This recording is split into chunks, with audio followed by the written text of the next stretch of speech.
day of Sukkot reminds us that we're in safe hands and have nothing to fear.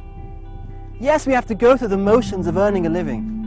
Yes, we have to try our best. But having made the effort, we can then sit back, secure and at ease, in the knowledge of whose hands we're in.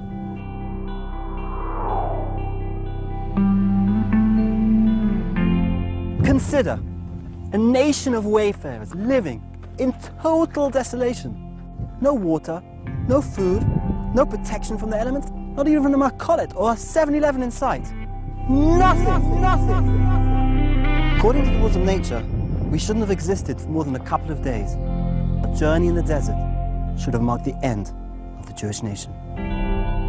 All that should have remained of us are dry bones. Yet we lived in total desolation for 40 years. Not just survived, but thrived and multiplied.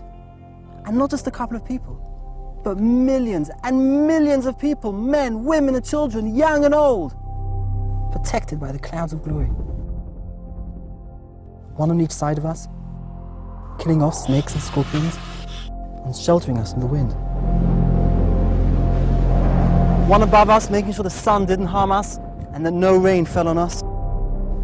One in front of us, leveling off the mountains and filling in the craters to ease our journey, and one below us, cushioning us from the hot desert sand, and actually carrying us along like a boat on water, our every need and concern catered to, like a newborn baby in his mother's arms, not a worry in the world. The Sukkah helps us recall this glorious period of our history. Leave behind your sound and solid house. Cast aside your man-made securities and learn the lesson of the Sukkah.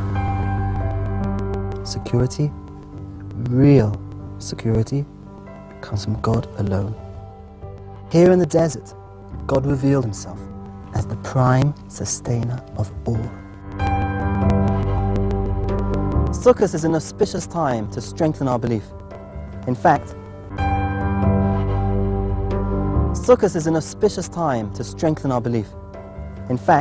according to Kabbalistic sources, the Sukkah is referred to as Tzela de Mehemnuta, the shelter of belief. It is a golden opportunity to grow in our trust of God. A time to take a deep look inside ourselves and question our inner convictions. To ask ourselves, what is the source of our security? Is it our homes, our assets, our bank accounts, or is it the source of life itself?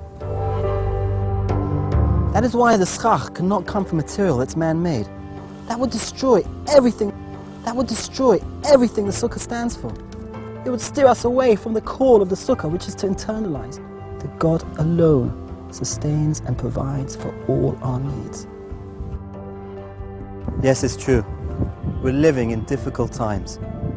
But in God's eyes, is our situation today any harder than sustaining our ancestors in the desert?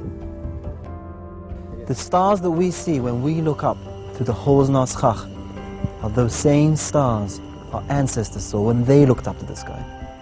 Because the same God that watched over and protected them is the same God that is watching and protecting us today.